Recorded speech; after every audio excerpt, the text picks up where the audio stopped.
Bonjour, ici Olivia Bordarier de la série Réussir sa vie de parent, les podcasts filmés dédiés aux parents débordés qui cherchent des idées, des astuces, des solutions pour être mieux dans leur tête afin que leurs enfants soient mieux dans leur basket.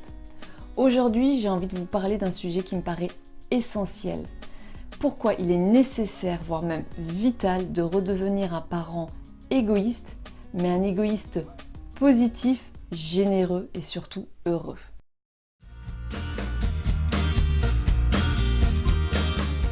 Quand on devient parent, il se passe en nous quelque chose d'absolument formidable. Pendant des années, on a été centré sur nous, sur nos besoins, et quand notre premier enfant arrive au monde, eh bien le centre du monde se déplace de nous à lui.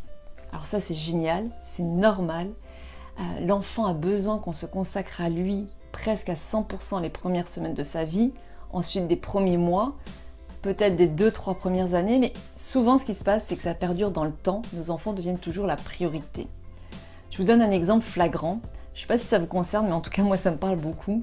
Avant, quand j'allais faire du shopping, je revenais toujours avec une petite babiole pour moi, un petit détail, quelque chose. Et puis, depuis que j'ai des enfants, quand je vais faire les magasins et que je me dis que c'est même que pour moi que j'y vais, eh bien, ça ne loupe pas. Je reviens toujours avec quelque chose pour mes enfants et moi, de manière plus anecdotique.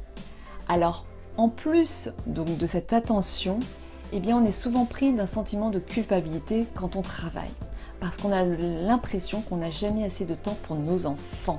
Alors, dès qu'on a du temps libre, eh bien, qu'est-ce qu'on veut faire? On veut le consacrer à lui, en plus de toute la gestion de la vie de famille.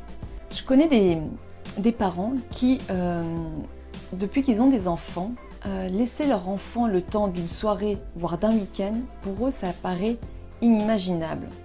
Ils ont le sentiment que chaque minute consacrée ensemble contribue à leur bonheur. Et ça, c'est tout à leur honneur.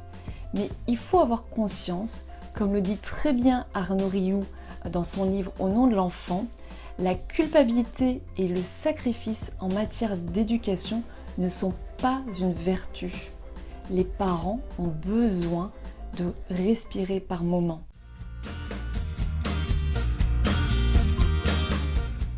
Dans l'avion, quand on arrive, il y a des consignes de sécurité qui vous disent bien que si l'avion a un problème, vous devez mettre le masque à oxygène d'abord sur vous avant de le mettre à la personne qui vous accompagne, en l'occurrence votre enfant. Pourquoi? Parce que on a besoin de prendre soin de soi, on a besoin d'être dans ses capacités, dans toutes ses capacités pour pouvoir s'occuper de la personne qui nous accompagne. Et le rôle du parent, c'est ça. Il a besoin d'être bien, d'être en forme pour s'occuper de son enfant. Vous devez être au cœur de votre vie. Et c'est difficile à entendre, mais le reste de la famille n'est qu'à la périphérie de votre vie à vous. Comment vos enfants peuvent aller bien si vous-même vous n'allez pas bien? Comment leur donner tout ce qu'il faut si vos propres besoins ne sont pas satisfaits? Alors on en a souvent conscience, mais on se dit oui, je m'occupe de moi, etc. Et finalement, on s'oublie très souvent. Et moi, la première, je me suis oubliée pendant des années. Demandez-vous, c'est quand la dernière fois que vous êtes sortis le temps d'une soirée avec des amis? C'est quand la dernière fois que vous êtes partis le temps d'un week-end sans votre famille, sans votre conjoint? Ça fait un bien fou. Alors j'ai bien conscience que c'est souvent difficile à mettre en place. Ça dépend dans le contexte dans lequel on vit, si on a de la famille à proximité. Mais on peut toujours trouver des moments ou de l'entraide pour y arriver. Regardez dans votre planning. Est-ce que vous avez des petites plages horaires que vous pourriez libérer? Quand on travaille, on a toujours le sentiment qu'on est débordé. Et puis finalement, si on fait ce travail-là de regarder son planning, eh bien on arrive toujours à trouver des petits créneaux. Et demandez-vous, qu'est-ce qui vous ressource vous? Est-ce que c'est une balade dans la nature? Est-ce que c'est faire du sport? Est-ce que c'est méditer? Finalement, prendre quelques minutes pour soi, on peut même le faire pendant une pause déjeuner. Et puis le troisième conseil que j'ai envie de vous donner, c'est surtout quand vous trouvez ces créneaux-là, vous les bloquez dans votre agenda. Vous marquez rendez-vous avec moi-même. Parce qu'il y aura toujours une urgence, il y aura toujours quelque chose de plus important à faire avant. Et pourtant, la priorité, c'est vous, votre bien-être. Alors rappelez-vous bien, Vous êtes au cœur de votre vie.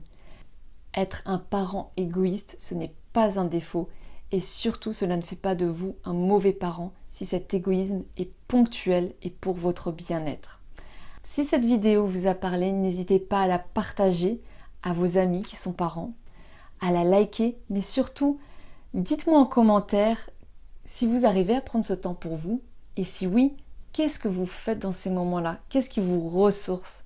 Je suis sûre que ça pourra donner des idées aux autres parents qui regarderont cette vidéo. En attendant le prochain podcast, rappelez-vous bien, prenez soin de vous. À très bientôt, merci et au revoir.